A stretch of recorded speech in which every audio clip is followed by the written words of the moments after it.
Empezamos. Bueno, moi ben, pois moi bons días. Acabamos de rematar o Consello da Xunta de Galicia. Como sempre, paso a expoñer os principais asuntos acordados no mesmo. Empezamos pola área de sanidade, un nomeamento.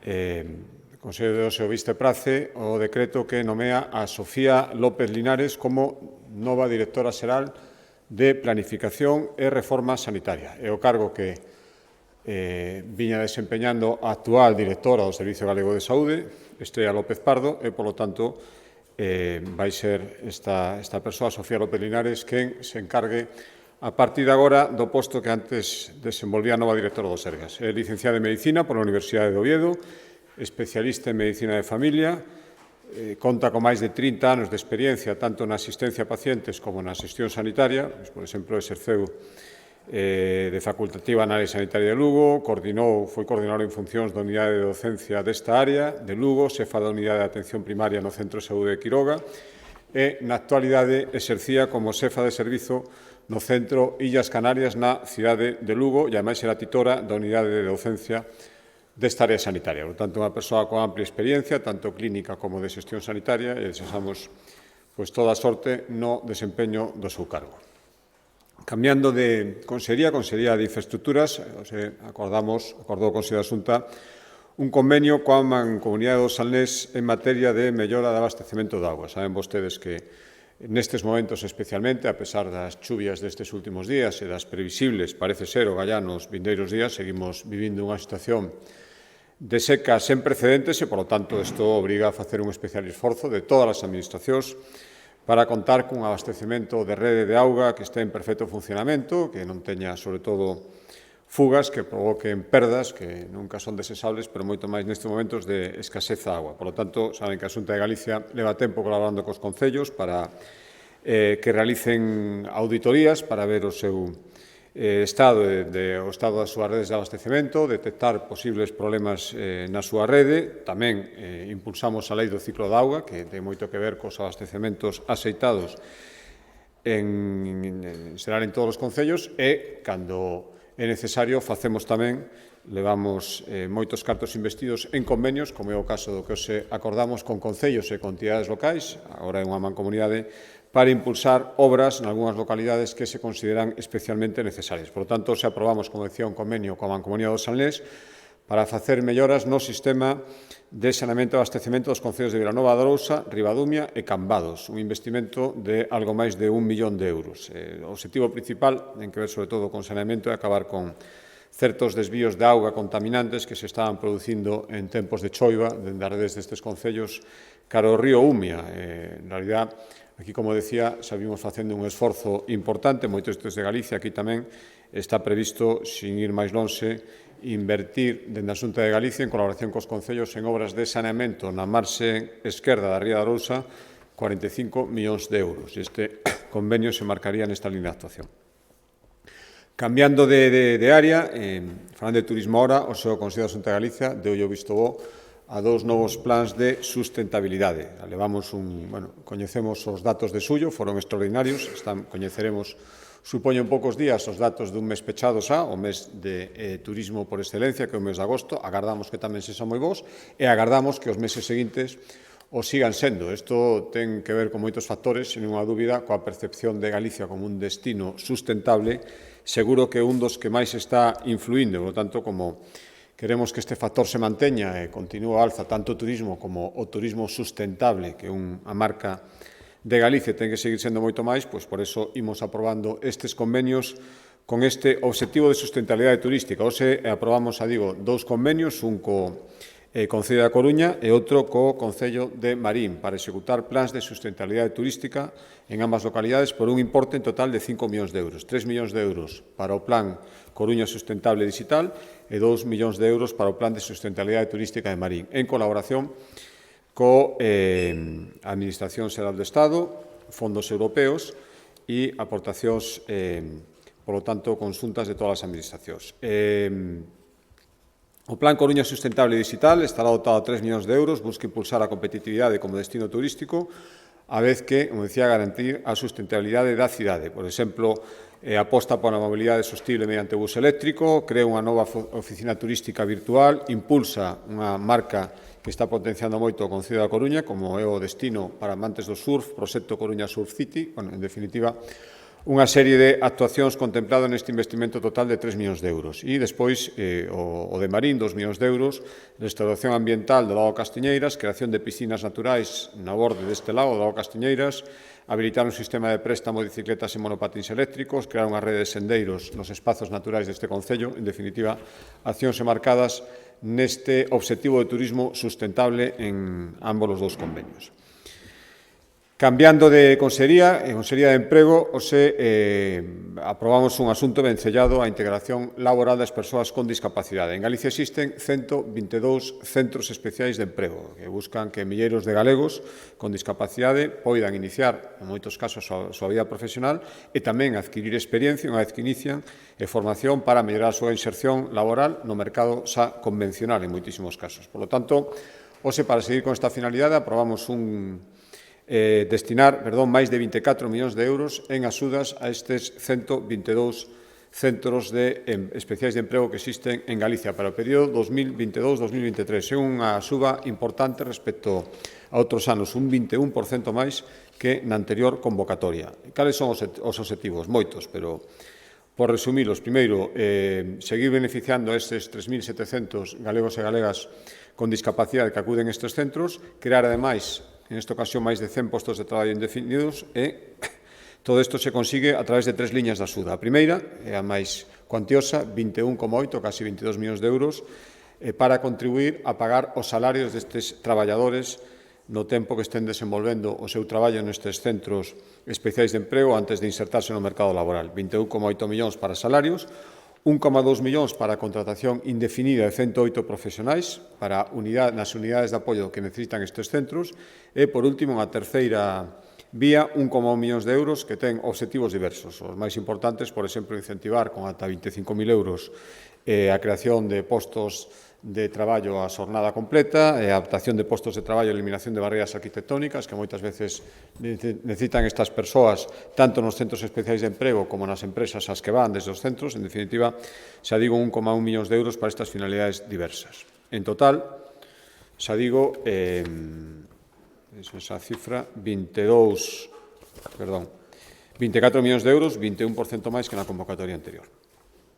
Cambiando de Consellería, Política Social, adoptamos un acordo específico. Se trata da adhesión da Escola Infantil, que depende da Universidade de Santiago de Compostela, escola chamada Breogán, o sistema de gratuidade de escolas infantís, que, como saben, entrou en vigor esta mesma semana, universal para todas as escolas infantís que existen en Galicia e que supoñen un investimento por parte da Xunta de Galicia de 50 millóns de euros, beneficio de 30.000 familias e aforro medio de cercano aos 2.000 euros por ano. Por tanto, hoxe demos luz verde a esta adhesión específica. É o único centro en Galicia ten este tipo de titularidade de xestión dependente directamente dunha universidade, por lo tanto, era necesario tomar este acordo específico para adherirse a este sistema de gratuidade. Son 150.000 euros e vai beneficiar a 80 rapaces. Xa digo, un acordo específico é necesario tomar porque é un centro singular dende o punto de vista da titularidade e da súa xestión ata o momento. Cambiando de Consellería, Consellería de Educación, segundo asunto educativo, despois das escolas infantís, ten que ver coa aplicación da LOMLOE, co principio de curso e coa superación de todos os problemas ampliamente relatados dende a Consellería de Educación, especialmente derivados da entrada en vigor desta lei, do retraso tamén explicado da Administración Xeral de Estado a hora de elaborar os seus currículos que eran necesarios para que as comunidades autónomas a súa vez podéramos efectuar os nosos adaptados a esta nova normativa. Por tanto, Galicia, volvo a insistir, fixemos os deberes con tempo. En abril presentamos inmediatamente despois de aprobarlos o Estado os currículos de todas as etapas educativas, é certo que non aprobados de xeito formal, pero había que presentalos para que os centros e os profesores os coñeceran e puderan planificar con tempo, organizar os horarios e organizar cada curso e tamén as editoriais preparar os libros de texto. Por lo tanto, o seu contido era público hai meses, pero había que dar unha serie de trámites para aprobalos de xeito oficial e de xeito formal. Ose demos luz verde o primeiro destes decretos, que é o currículo da educación infantil en Galicia adaptado á nova LOMLOE. Se recollen os contidos e competencias neste decreto, neste currículo, que os rapaces de 0 a 6 anos deben adquirir nesta primeira etapa da súa vida escolar. Aproveitamos, ademais, para introducir unha serie de adaptacións. As principais novedades serían o establecemento dunha nova estrutura curricular, se inclúen contidos sobre a cultura galega para que os máis pequenos se vayan familiarizando coas nosas tradicións, con nosos valores, coas nosas costumes propias. Se fai un especial hincapé en medidas para a introdución a edades cada vez máis temperadas da lectura, plans educativos vencidados ás bibliotecas, para o impulso tamén, como non, de educación digital, tamén para promover dende as edades máis novas estilos de vida saludables, darlle maior peso ás titorías e a orientación, especialmente o que ten que ver con todo o relacionado coa diversidade, os diferentes rapaces e rapazas que acudan a estes centros, e, por último, tamén se regula os referentes de avaliación ao alumnado. Se introducen novas pautas máis obxectivas para poder ir avaliando dende o principio a evolución dos rapaces. Estos serían os contidos principais deste currículo. O primeiro na etapa educativa quedou aprobado, ao longo deste mes quedarán formalmente aprobados os restantes, pero, insisto, os contidos serán coñecidos dentro do mes de abril. Cambiando de área, a Consellería Vicepresidencia Primeira, na súa área de Economía, propuso o Consello aprobou o primeiro proxecto industrial estratégico de Galicia. Un importante acordo en materia económica, o que é o primeiro proxecto deste tipo con esta característica que se aproba. Virán outros, pero este é o primeiro, por tanto, de aí a súa importancia simbólica e, sobre todo, que abre un camiño que seguirán probablemente outras empresas, e neste caso concreto, ademais, se refería a algo tan importante como as enerxías renovables. Xa digo, é o primeiro proxecto industrial estratégico de Galicia e se trata da planta de hidróxeno verde que Reganosa e EDP Renovables van construir no Concello das Pontes. Que supón esta declaración? Pois moitas vantaxes. A primeira é a redución dos prazos de tramitación a mitade, tamén ten un carácter prioritario de tramitación por parte da Administración da Xunta de Galicia, dos proxectos das trámites que sexa necesario levar a cabo dende a Administración Autonómica para implantar o proxecto. Xa digo, se reducen a mitad os prazos establecidos, non existe subsección aos títulos habilitantes urbanísticos de competencia municipal, a declaración de utilidade pública e de interés social a efectos expropiatorios, se fora necesario, se entende implícita, e a adjudicación directa de solo empresarial promovido polo Instituto Galego de Vivenda e Solo, cando fora necesario, cando se fora utilizar este tipo de parcelas, concesión posible de subvencións en concorrencia competitiva, imposición e ampliación de servidumes de paso para as vías de acceso e liñas de enerxía que foran necesarias. En definitiva, moitas ventaxas e, polo tanto, teñen que ser proxectos de un gran impacto e proxectos que obxectivamente cumplan requisitos moi importantes e con claro beneficio dende o punto de vista económico para a economía de Galicia, para a población onde se asentan. Hai varios, pero os tres principais, e destes tres, dous teñen que ser sempre cumpridos, serían o primeiro, investir máis de 20 millóns de euros, xerar como mínimo 100 empregos e estar encadrada nun sector estratégico vinculado aos obxectivos a nivel europeo.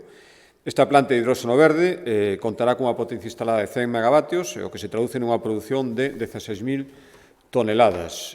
O investimento son 156 millóns de euros e a creación de emprego serían 60 directos e varios centos, chega a case 1.000 indirectos. O obxectivo é triple: fomentar o uso de hidróxeno renovable, en particulares industrias e para acadar unha mobilidade máis verde, contribuir dun xeito claro á descarbonización do sector enerxético e, por último, tamén potenciar un área especialmente necesitada deste tipo de proxectos industriais como é a área das Pontes. Cambiando de Consellería, Consellería de Medio Ambiente, na súa parte de competencias en materia de vivenda, hoxe demoslle o visto bo a proposta da Consellería de Medio Ambiente o chamado Programa Vivendas Vivas, que o que busca é respostar á situación que se está dando agora, cada vez dun xeito máis intenso, de escaseza do parque de vivendas en aluguer.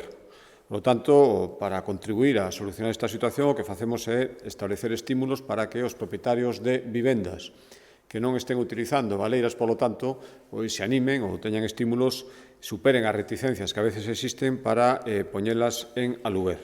Tanto, este é un programa de movilización desas vivendas en alugueiro. Nesta primeira fase son 800.000 euros, pretendemos poñer cando mínimo entre 250 e 300 vivendas no parque de alugueiro e, sucesivamente, en función do seu éxito, iremos facendo novas convocatorias que esperamos que sirvan para poñer máis vivendas e incrementar este parque en alugueiro. En que consiste, basicamente? Pois se ofrece aos propietarios de vivendas para que os poñen a aluguer un seguro multirrisco frente a impagos, gratuito, tamén asistencia xurídica de balde por un prazo de 5 años e que a necesitaran. Estos son, ás veces, non todas, lóxicamente, pero unha parte das reticencias que levan a que estas vivendas non se poñen a alquiler. Tamén se dará preferencia para acceder ás axudas do programa Realuga, que o que busca é reformar ou rehabilitar as vivendas antes de lanzalas ao mercado, por tanto, aí tamén terían preferencias. Tamén poderán acceder a préstamos con xuros subvencionados para facer obras en xeral, e tamén as diferentes axudas para programas de eficiencia enerxética nestas vivendas antes de poñelas en alquiler. A cambio, que teñen que facer? Pois poñer estas vivendas a disposición e, ademais, a precios accesibles. A renda máxima mensual sería, nos concellos de Coruña, Santiago, Vigo, Pontevedra e Ourense, nas cidades, 600 euros máximo, 500 en Ferrol e Lugo nos concellos periurbanos e 400 euros de precio máximo de alugueiro no resto.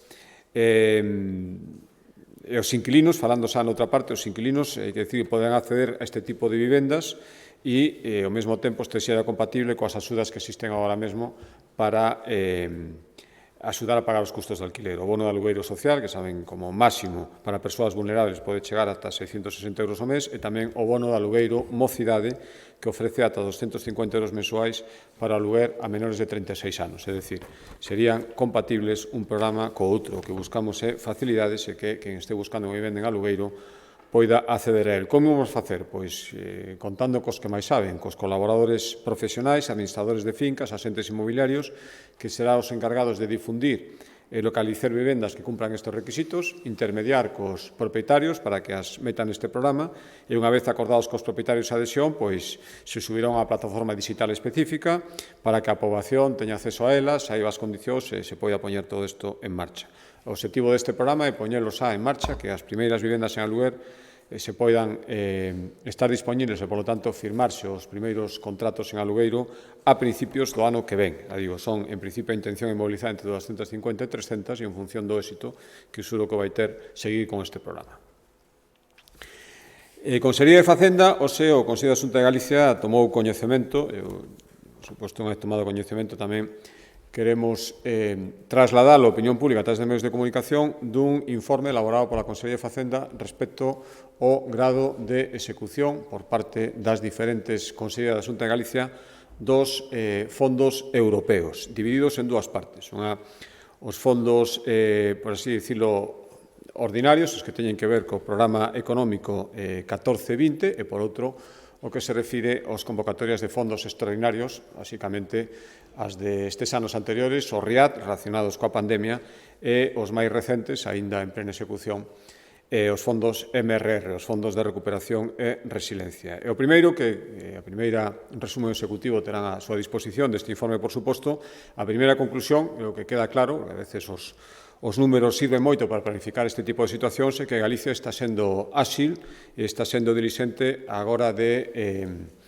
investir e á hora de utilizar estes fondos comunitarios. De darlles unha serie de cifras. Os 1.300 millóns de euros de fondos estruturais do período operativo 2014-2020, é dicir, fondos, por así decirlo, ordinarios, teñen agora mesmo, sumando a fase de execución e de compromiso, que se ten de prazo até 31 de 12 do ano que ven, 23, para convertirse en execución, estaríamos no que se refira a fondos FEDER, que son a maior parte destes fondos ordinarios, nun 97,6%, e os fondos FSE, Fondo Social Europeo, nun 95,4%.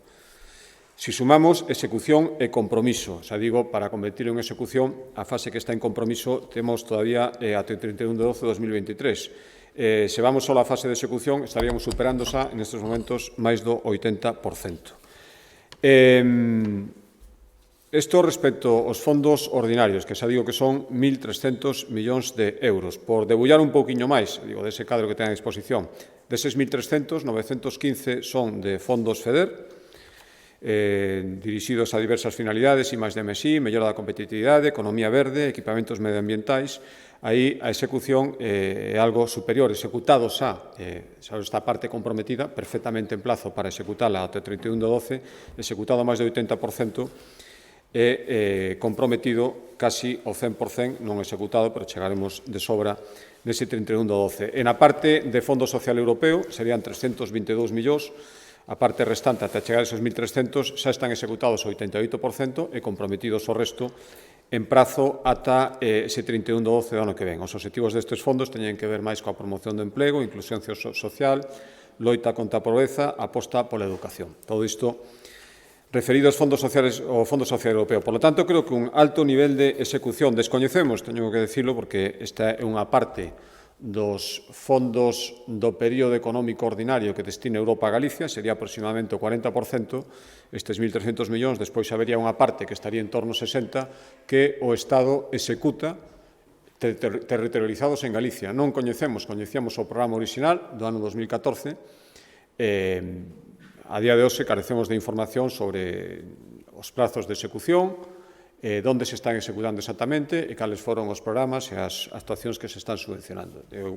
Podemos respostar pola nosa parte, e a nosa parte, xa digo, é que estamos entre executado e comprometido nun nivel superior ao 95% con prazo ate 31 de 12 de 2023, porque é certo que o período económico é 14-20, pero tamén é certo que se abre máis tarde do 14 e, polo tanto, por ese decalase ata o ano 2023. Por lo tanto, creo que aquí se amosa a dilixencia e o alto nivel de execución, ademais acadado e demostrado noutros períodos anteriores, da Administración galega a hora de aproveitar esta enorme oportunidade que supoñen os fondos europeos. Isto sería respecto aos fondos ordinarios. Respecto a outro tipo de fondos extraordinarios, empezamos cos fondos RIAD, destinados a reparar os danos económicos e sociais provocados pola pandemia, por tanto, unha convocatoria reciente, unha vez comenzados os efectos da pandemia. Galicia dispón de 440 millóns de euros, 349 marcados en FEDER e 91 en Fondo Social Europeo. Serían esta parte, xa digo, de fondos RIAD.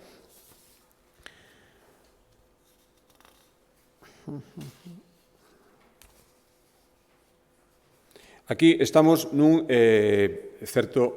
nivel de execución tamén moi salientable, vou dicir, son máis recientes, son fondos que teñen apenas 2 anos de vixencia dende que se convocaron e concederon, estamos nun nivel de execución máis compromiso do 75%. Tamén habería de prazo ata 31 de 12 do 23 para completar a súa execución. Isto referido aos fondos FEDER, os 349 millóns, porque nos 91 millóns de Fondo Social Europeo estamos moito máis avanzados, estamos no 98% entre execución e compromiso. Insisto que todavía habería un prazo para completar o ciclo. Por lo tanto, se sacan vostedes unha media entre 98 e algo máis do 75%, tendo en conta que son fondos que teñen 2 anos entre o seu diseño e a súa convocatoria, creo que a dilixencia e o ritmo de execución son moi salientables. Isto no que se refire aos fondos RIAD, primeira parte dos fondos extraordinarios. A outra parte dos fondos extraordinarios serían os fondos MRR, Fondos Next Generation, Mecanismo de Recuperación e Resiliencia, teñen varios nomes que todos coñecemos. Ben, saben vostedes que isto se divide en 2 partes, podemos falar da primeira, que a que está posta en marcha, son 77.200 millóns de euros, dos cales o Goberno Central, según nos ten trasladado, ten previsto trasladar ás comunidades autónomas, transferir un 30%, o cal o resto, que son algo máis de 55.000 millóns, serían de execución directa por parte do Estado e das comunidades autónomas, se transfería un 30% deses 77.200 millóns.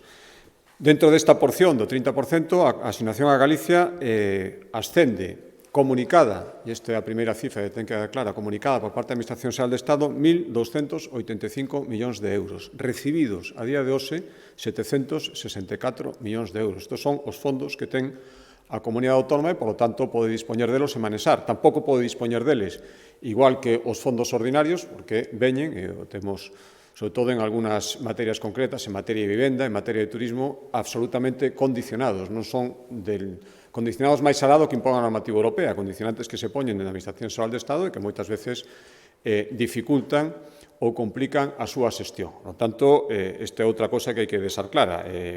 O ritmo de execución ven condicionado por unha serie de requisitos que son bastante máis estrictos e non todos impostos pola Comisión Europea, sino en decisión do Goberno Central, que non se dan na execución de fondos ordinarios, que ten, lóxicamente, normativa europea para poder xestionarlos, pero non estes requisitos a maiores que sí que estamos vendo nalgúns dos fondos que nos están transferindo, porque como os transfire cada ministerio, hai ministerios que son máis flexibles e, por lo tanto, deixan máis capacidades comunidades autónomas, outros ministerios que poñen unhas condicións moi estrictas para poder xestionarlos. Pero o primeiro son 764 millóns, por lo tanto, a día de hoxe, o 60% dos fondos que di o Estado que destinou a Galicia en fondos de recuperación e resiliencia, Galicia ten recibido 6 de cada 10 euros que en teoría temos asignados. Ben, destes 764 millóns, ese 60%, xa están en proxectos en marcha, algúns moi recentes, son convocatorias cusas condicións, algunhas ainda non están convocadas e outras se nos acaban de convocar, pois se nos acaban de comunicar hai moi pouco tempo. Temos xa en marcha, en proxectos, 2 terceiras partes. E é máis, se sumamos proxectos que xa están en marcha porque chegaron os cartos e outros que por non perder o tempo e sabendo que están suxeitos a prazos moi estrictos, non teño tan claro que o saiba a Administración Xeral do Estado, non sí, e en función do que se nos foi dicindo nas conferencias sectoriais, non transferindo, nin tendo formalmente eses cartos asignados, bueno, pois xa se puseron en marcha proxectos, podríamos decir que xa están en marcha máis dos 764 millóns de euros, pero por ser estrictos no que estou dicindo, 2 terceiras partes deses 764 millóns de euros que xa temos efectivamente no noso poder, xa corresponden a proxectos que están en marcha e outros que se poñerán en marcha nos próximos días ou meses, un pouco en función das condicións que se os van poñendo, algunhas moi dificultosas. Recordo que aquí o prazo para ter os cartos en fase D de disposición e asignación é 31 de 12 do 23 e o prazo para execución total, despois hai variación, sería 31 de 12 do 26. A día de hoxe, estamos falando a veces de comunicacións e de cartos postos a disposición, pois hai un mes, 2 meses, xa 2 terceiras partes corresponden a proxectos que xa están en marcha. Por lo tanto, temos perfectamente claro, creo que todas as comunidades autónomas sabemos, porque hai moito tempo que manexamos fondos europeos, que isto se suxeita a normas estrictas, insisto, no caso dos fondos de recuperación e resiliencia, requisitos que a veces son difíciles de entender, lógicamente hai que acatalos, dado que o Estado expón e ten esa potestade, e tamén a prazos moi estrictos, por iso queremos ser especialmente diligentes e por iso estamos preocupados vendo que a día de hoxe por darlles un dato dos 33.000 millóns de euros anunciados deses 55.000 que vai a manexar o Estado directamente, polo menos a día de hoxe, restando os que ese 30% das comunidades autónomas, deses 55 que quedan en poder do Estado a día de hoxe, se anunciaron 33.000 millóns de euros, pero convocados para poder empezar a movelos, só hai 6.600 millóns a través dos PERTES, máis outras asignacións directas que pode estar facendo o Estado, das que a veces te enteras vendo o boletín oficial do Estado. Pero eso non responde a ninguna planificación e así é moi complicado. Debo dicir que de 33.000 millóns de euros e non son ni siquiera os 55.000 que ten a súa disposición, dos 33.000, só están convocados, é dicir, movilizados 6.600 millóns de euros, o cal é un dato preocupante que afonda na reclamación que estamos facendo todas as comunidades autónomas de que isto se descentralice máis e lle den máis capacidade ás comunidades autónomas para facer as convocatorias acaídas aos proxectos que temos aquí e, ademais, demostrando unha seriedade moito maior agora de mover estas cantidades de cartos, por moitísima razón, entre elas porque o aparato administrativo para poder facelo e os especialistas están nas comunidades autónomas nunha intensidade e nunha calidade nun Estado descentralizado bastante maior que a Administración Xeral do Estado. Por tanto, estes son, xa digo, terá un resumen executivo, estas son as cifras de execución dunha administración que está sendo dilixente en empregar unhos cartos que sabemos que son unha enorme oportunidade. Por tanto, sería moi lamentable que cartos que non se está poñendo a nosa disposición ao final non lle aproveitaran a ninguén, polo menos a ninguén no noso país. Seguro que outros países poderán aproveitalos, pero eso sería algo non desexable, seguro, para calquera dos que vivimos aquí, por lo menos, e dende logo, para os galegos e galegas. Cambiando de Consellería de Sanidade, dous acordos importantes, un ten que ver co anuncio xa realizado no día de onte, o calendario vacinal, o calendario de vacinación ao longo da vida.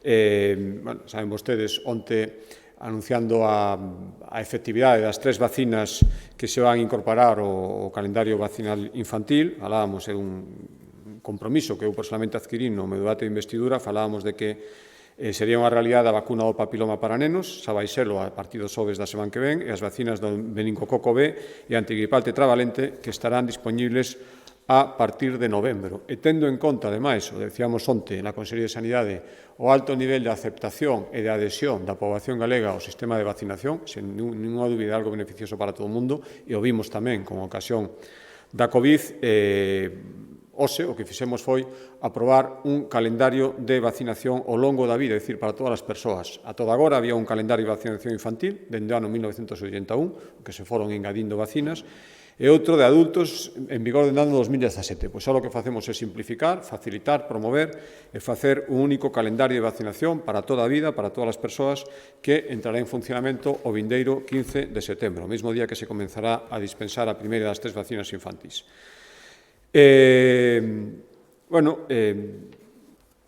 Por dar algún dato máis dos xa coñecidos sobre estas 3 vacinas, a primeira, fronte ao papiloma humano nos varóns de 12 anos, se vai incorporar a vacinación aos nenos nados a partir do 1 de xaneiro do ano 2010. A vacina fronte ao meningococo B, que ata agora non está financiada, moitas familias estaban asumindo, a maioría, con cargo ao seu peto. Isto vai supoñer un aforro medio por familia de 300 euros, creo que un aforro importante. E, por último, a vacinación contra a gripe nos rapaces de 6 meses a 5 anos, que xa estarán incluídos no calendario de vacinación antigripal dende este mesmo outono. E a outra novedade, segunda gran novidade, a parte das que onte anunciamos deste calendario de vacinación, é que amplía os grupos os que vai dirixir a vacina fronte ao meningococo a máis serotipos, o serotipo o A, o C, o W e o I. Isto vai supoñer un investimento importante en materia de vacinas, 23 millóns de euros, que son 5 millóns de euros máis que os que destinamos no ano 2022, dado que en todo o ano 2023 xa estarán disponibles estas 3 vacinas e esta ampliación dos meningococos que se acabo de anunciar. Eso supón un investimento de algo máis de 5 millóns de euros ata un total de 23,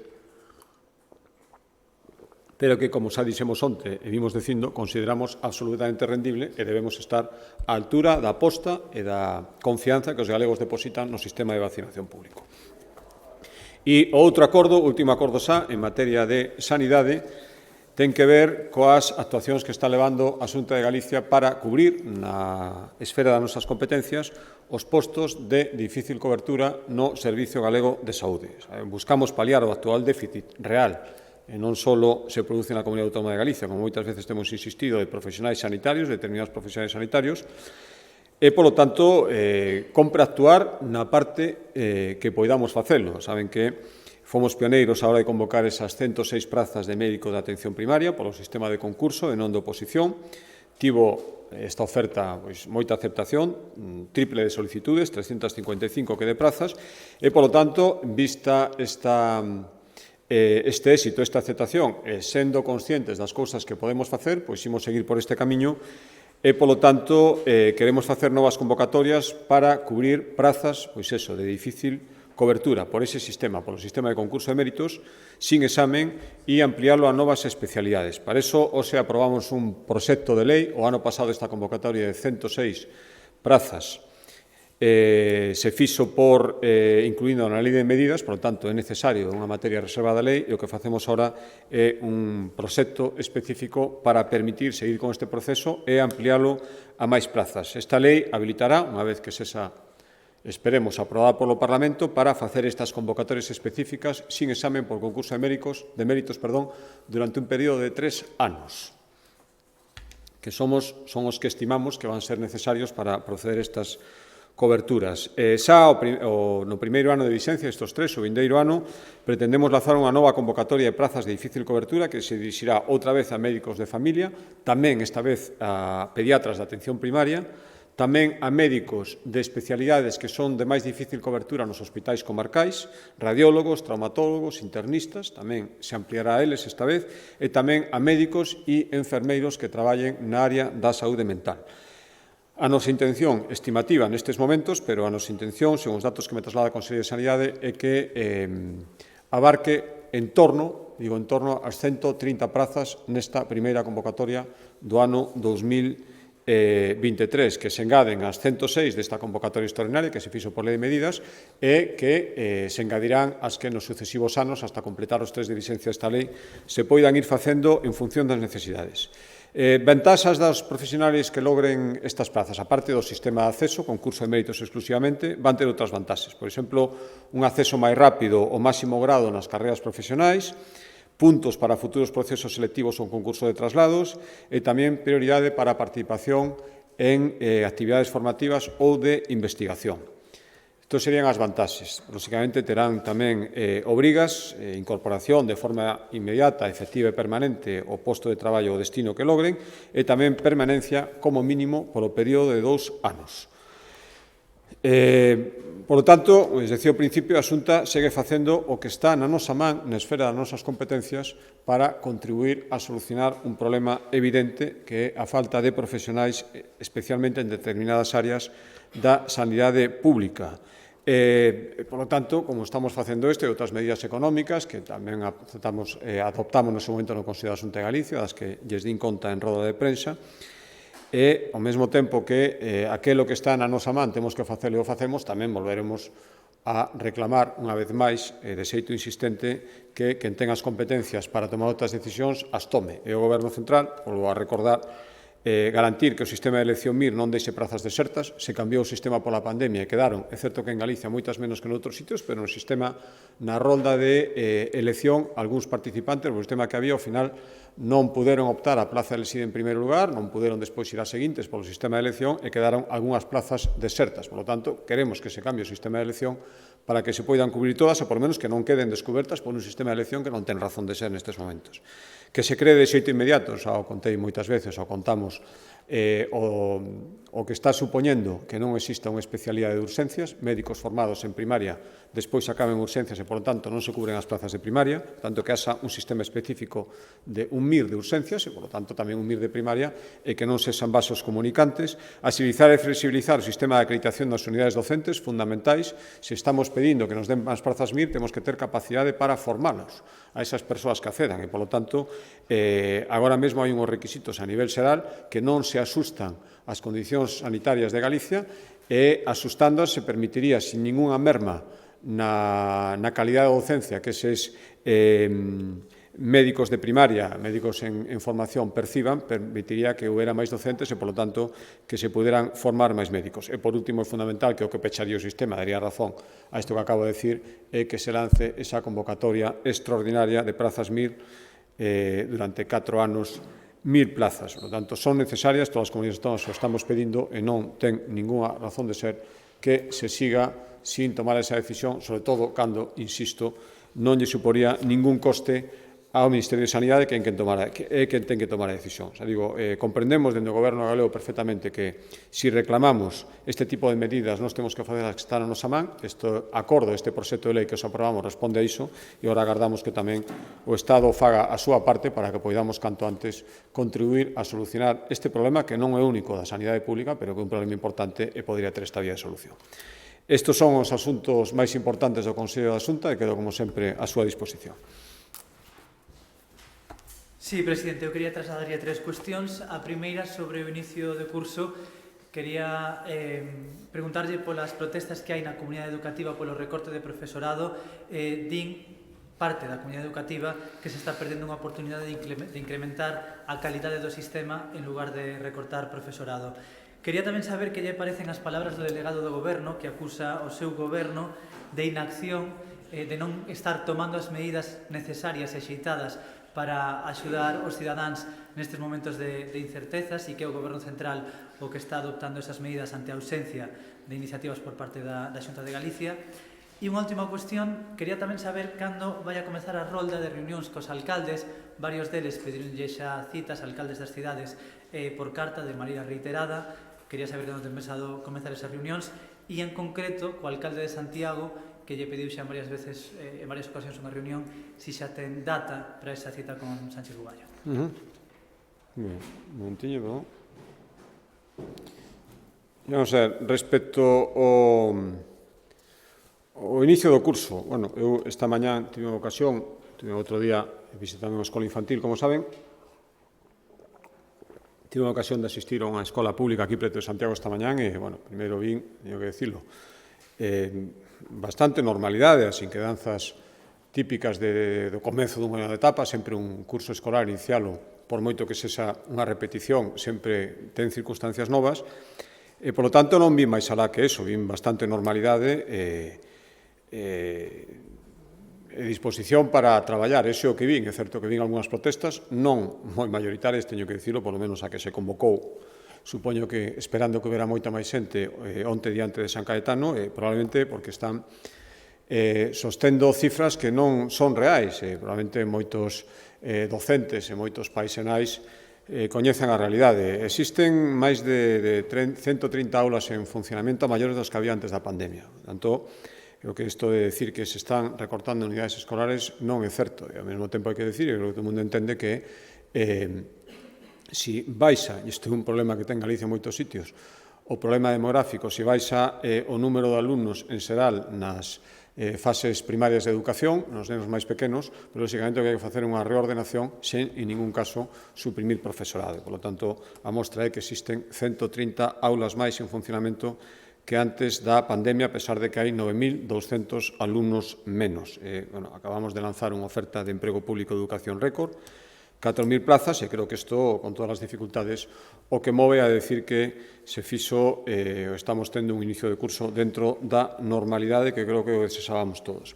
Respecto ao legado do Goberno, bueno, supoño que a consigna que dende o Goberno Central se lle dixo que tiñan que decir os representantes do Goberno Central en cada comunidade autónoma, se non se entende outra cousa, é dicir que a Xunta de Galicia non está facendo nada e descoñecer, supoño que o delegado do Goberno non descoñece, agardo que non descoñeza eses 50 millóns de euros para facer gratuita para todo o mundo de educación infantil, supoño que eso o considerará unha axuda para as persoas, desde logo as familias podo decir que sí.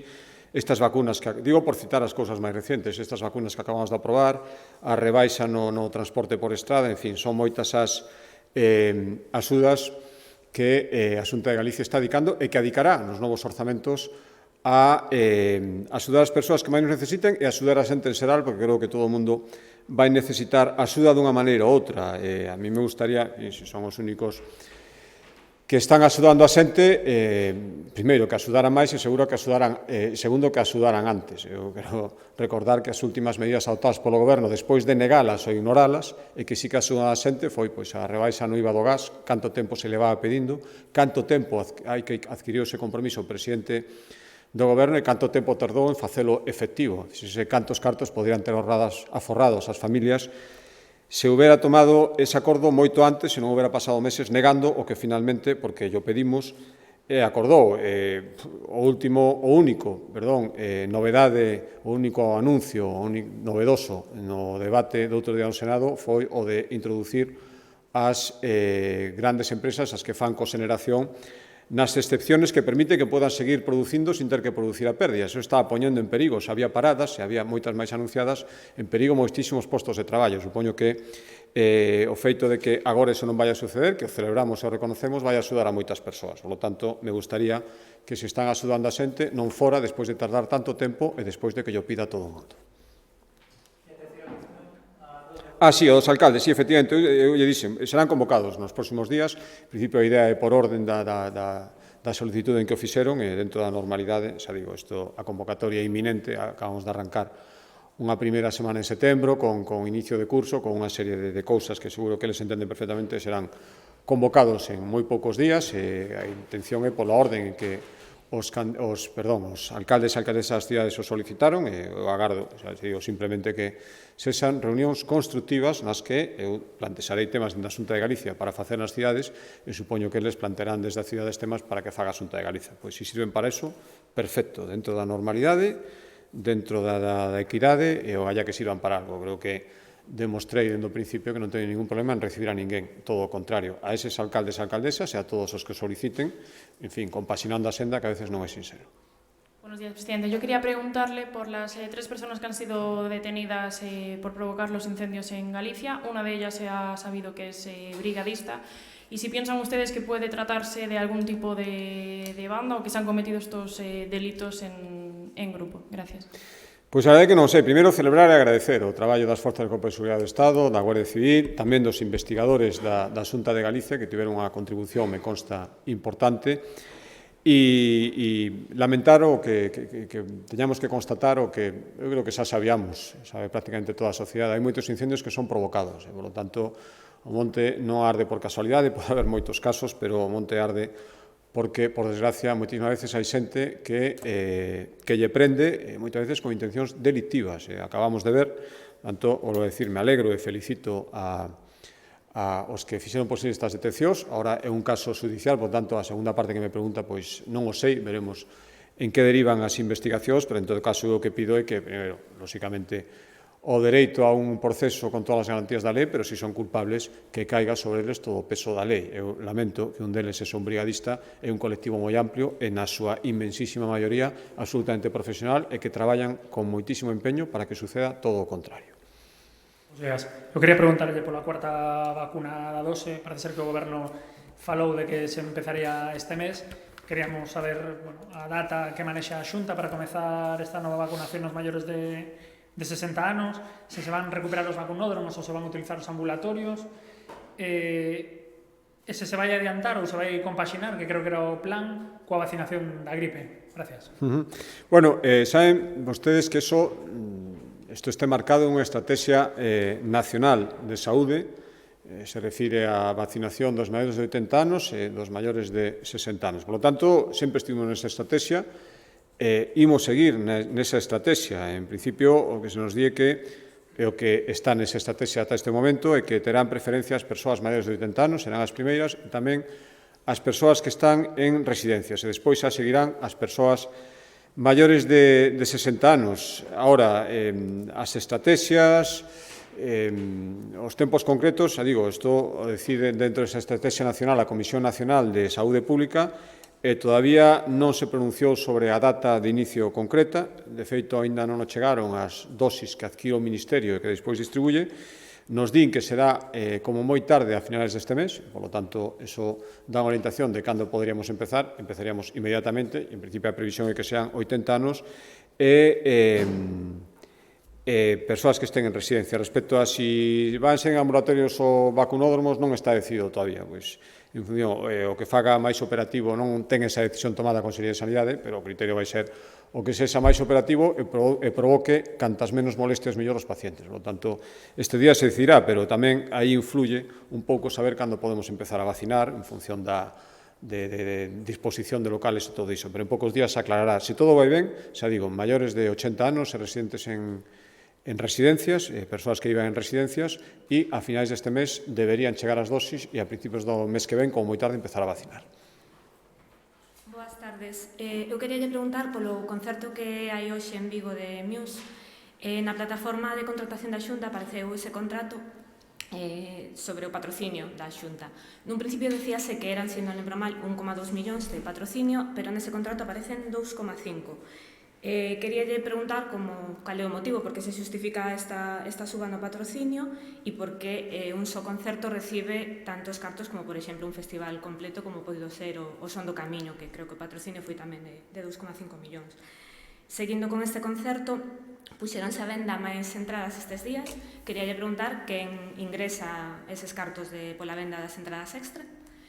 E sobre política, sobre cuestións nacionais, queríalle preguntar cal é a súa explicación para que o PP estea bloqueando o Consello Xeral do Poder Xudicial e este levando a unha situación un pouco límite, con declaracións que escoitamos estes últimos días, se hai unha intención do PP detrás de seguir tendo un control neste órgano. Gracias. Moi ben, pois mire, respecto á primeira, primeiro descoñezo as cifras concretas, de maneira que non me ocupo especificamente diso. O que lle podo decir, por coñecemento xeral de varios contratos que se fixeron, é que hai un precio inicial e un precio definitivo en función dunha serie de cousas. O digo porque a segunda pregunta que me fai vostede, que ten que ver co aumento de entradas que se puderon poñer a disposición nestes últimos días, eso seguro que vai a disminuir o acordo de cantidade que houbera co patrocinador, porque sempre funciona así. E, por lo tanto, eu diría que agardemos a cifra definitiva para saber canto costa exactamente ese concerto. Respecto á comparativa con outros espectáculos musicais, eu eso xa pouco podo decir que hai, depende dos cachés dos artistas, depende do recinto onde se faga, depende de moitísimas cousas, depende da época do ano, supoño que hai un montón de variables que inciden nese precio que eu descoñezo, pero que son perfectamente explicables. E respecto a outra pregunta que me fai, que claro, vostede xa ten unha opinión que casi coincide coa de algún partido político, por lo tanto, pouco podo decir, non estou de acordo coa opinión que vostede di, fai unha interpretación respecto a unha situación que pode ter varias. Vostede fai unha que, insisto, coincide con algunhas visións que escoitamos por aí, o único que podo decir é que, en fin, creo que vale moitísimo máis facer unha negociación obxectiva e falar de condicións xerais, de imparcialidade e obxectividade dos nomeados que ter unha obsesión por ter nomes concretos para darlle adiante un proceso. Creo que vale a pena falar moito máis de circunstancias obxectivas, como son esas, que de circunstancias absolutamente subxectivas, como son nombres concretos de persoas. A partir de aí, vostede fai unha valoración e eu podo dicir que non a comparto. Presidente, onte Renfe nun comunicado asegurou que Talgo xa ten fabricados os trens Abril, pero que o problema é a homologación deses trens. Nese contexto, quería preguntarlle sobre si vostede ou algún membro do seu goberno ten algún tipo de información sobre esa comisión mixta de seguimento que había entre a Xunta de Galicia e o Goberno Central sobre os trens Abril, e tamén se han posto sobre outra comisión de seguimento conxunta que había polo derrubamento, polo viaduto que caeu na A6 en Pedrafita. Pois mire, non será porque, ademais, o dixen a salida da reunión co presidente do Goberno, que fora, ademais, que non me puso ningún problema durante a reunión. Ademais, eu dixenlle que necesitábamos, podíamos entender os retrasos, se non os explicaran, non entendíamos, porque despois de decir durante moito tempo que os trens iban estar o 1 de xullo, despois non o estaban, o lóxico era ter explicado antes as cousas, pero que se nos daban explicacións de evolución, unha vez constatado que non iban estar, pois polo menos nos daríamos por satisfeitos. Igual que no tema do derrubo do viaducto. Dixo entendelo perfectamente, máis, me dixo que mellor que chamarle comisións de seguimento era mellor mesas de seguimento, ningún problema, o que queremos é que haxa un seguimento, e neso quedamos. Eu despois, ademais, yo recordei a ministra que el designou como interlocutora para o seguimento dos acordos, a ministra portada na a ministra que se encargaba de facer eses seguimentos, recordándolle que eses serán acordos concretos, creo que moi fáciles de cumplir, e que, polo tanto, lle pedía que se constituíran esas mesas na forma que les quixeran canto antes. Bueno, pois, ata o día de hoxe non recibimos outra ninguna nova, máis que seguimos leendo polos xornais. O Goberno de Galicia, eu estou seguro, xa dixo moitas veces, que probablemente que outros gobernos que electoralmente lle interesa máis non tería este comportamento, pero teño que dicir que despois de adquirir ese compromiso non estamos tendo ninguna información, nin sobre un asunto, nin sobre outro. E o tema concreto que vostede me pregunta, o tema dos trenes, seguimos o que di a prensa. Creo que é bastante lamentable, é un incumprimento moi claro, volveremos a insistir, pero, eu creo que ter que estar insistindo reiteradamente en cousas que simplemente dependen da boa vontade e de cumprir a palabra dada, a veces é difícil de entender. Boas tardes, presidente. Quería preguntarle se se transmitiu o Goberno alguna novidade sobre os fondos europeos para os proxectos industriais previstos en Galicia. Tamén pedir unha valoración, sexa cal sexa a resposta da situación, porque foi un dos temas que vostede falou co presidente do Goberno na reunión que mantiveron en verano. Gracias. Sí, efectivamente, isto foi outro dos temas nos que, decía que tiña unha certa satisfacción, concretamente dun proxecto de Altris, me deron bastantes certezas, e no que tiña que ver con Estelantis, puse en manifesto os problemas derivados dunha situación que creaba o propio goberno, unhas condicións no PERTE que deixaban fora a primeira fábrica de automóviles de España, pero, que estaban intentando solucionalo de alguna maneira. Non volvimos a ter absolutamente ninguna noticia máis. Por lo tanto, isto é preocupante, pensando que avanzan os plazos, nuns fondos, como decía antes ao falar do informe que vimos no Consello, que exixen uns prazos moi perentorios e moi estritos, e o tempo pasa, realmente nada se sabe. Isto é sorprendente, non? Cando un ve que outro día unha ministra do Goberno decía que el dinero europeo nos va a salir por las orejas, eso era o titular, quero recordar. Ou decía a vicepresidenta Calviño que os PERTES parecían diseñados para proxectos galegos. Eu me pregunto por que, se os proxectos galegos, creo que magníficos, magníficamente pensados, seguindo todas as condicións, todas as orientacións e todos os requisitos que se nos pediron, seguindo incluso a directriz que deu Nadia Calviño na entrevista que tivo co anterior presidente da Xunta respecto que se seleccionaran 4 ou 5 proxectos que cumpriran todos os requisitos e que eses serían os fundamentais e os que terían apoio sin ninguna dúbida. Despois de todo isto, todo isto se fixo, creo que non hai ninguna dúbida que son magníficos proxectos, Altri, Estelantis, Ouadenco, Hidróxeno Verde, todos os que estamos presentando, e nada se sabe, porque os que están presentados ou se quedan fora dos PERTES ou non temos ninguna noticia, ou os PERTES nos que podrían encaixar ao final se diseñan e non teñen encaixe para a envergadura que teñen, todo o contrario que se nos dixo, que foran proxectos de envergadura, ou porque directamente encaixarían en PERTES dos que moito se fala, pero nada se fai. Canto tempo levamos esperando por o PERTE agroalimentario, canto tempo levamos esperando por unha serie de PERTES que se nos anuncia como van ser, pero que a día de hoxe siguen sin convocarse, que dai ben o que lles decía, de todos eses cartos que se reservou para a súa xestión ao Goberno Central, a día de hoxe a maioría é que están inmovilizados, non hai nada en marcha, porque dependen de movimentos ou de PERTES que a día de hoxe non existen. Por tanto, a situación é preocupante e, conforme pasa o tempo, moito máis preocupante. Eu estou absolutamente seguro de que, dende un punto de vista objetivo, eses proxectos se encaixarían perfectamente nas condicións e nos requisitos dos fondos de recuperación e resiliencia. Outra cousa é que sigue pasando tempo e, polo que sexa, eses proxectos a día de hoxe non encaixaron. Boa tarde. Pediatras do Chou denunciaron ante o Obradoiro do Pobo o que a retirada de servicios pediátricos neste complexo hospitalario e mesmo falan da vulneración de dereitos sanitarios a pequenos, non? Refírese a derivación de pequenos de menos de 30 semanas a Vigo. A pregunta é que medidas vai adoptar desde a Xunta a este respecto? Grazas.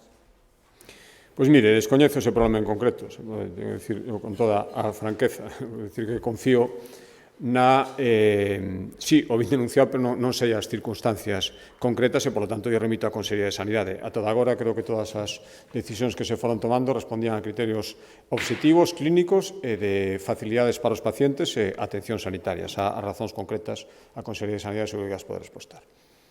Hola, que tal? Bos días.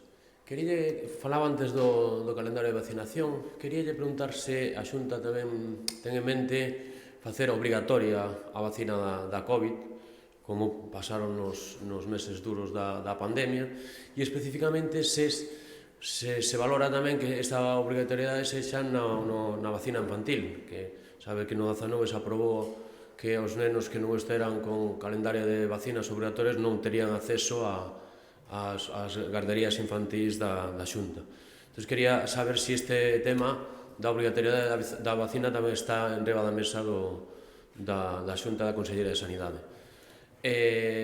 Tanto para infantil como para sectores máis vulnerables, por exemplo, maiores de 80 anos, residencias, etc. Unha segunda cuestión era onde o líder do seu partido, Alberto Núñez Feijóo, aseguraba que se hoxe houbera eleccións gañaría el. Vamos a verse convencido disso.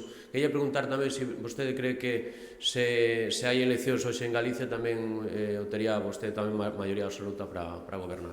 Gracias. Sí, un momentiño, a segunda pregunta. Vamos a ver, a primeira. Creo que este é un debate amplio que vai moito máis alá dos circunstancias sanitarias e que xa se deu efectivamente no momento en que as vacinas sempre teñen moitísima importancia, pero eran o tema central cando se empezaron a administrar respecto a unha situación complicadísima. En aquel momento non se fixeron obligatorias, por lo tanto, o que agora mesmo o que está na planificación da Sanidade Pública Galega é poñer a disposición de cantas máis persoas mellor e sin requisitos económicos, como acabamos de ver coas segundas vacunas que se vai a administrar, e sin outro tipo de condicionantes que poidan impedir o libre acceso, todas esas vacinas que son necesarias. Eu estou seguro que a xente, a maioría, sobre todo os pais e nais, cando se refiren aos fillos, van a decidir administrar esas vacunas. Por tanto, creo que este é o mellor camiño de explicar os beneficios de vacinarse, por lo contrario, os riscos e perigos e inconvenientes de non facelo. Non está na planificación da Xunta de Galicia facer obligatoria vacinación. O que queremos é facela o máis accesible, promocionala o máximo posible porque queremos nela.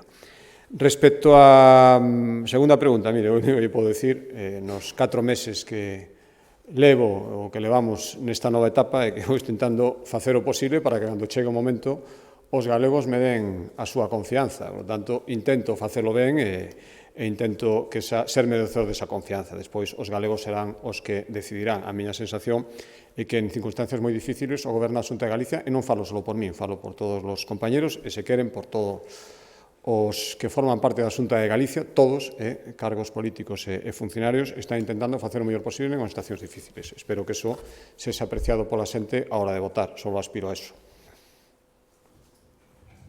¿Alguna pregunta máis? Moi ben, moitas gracias.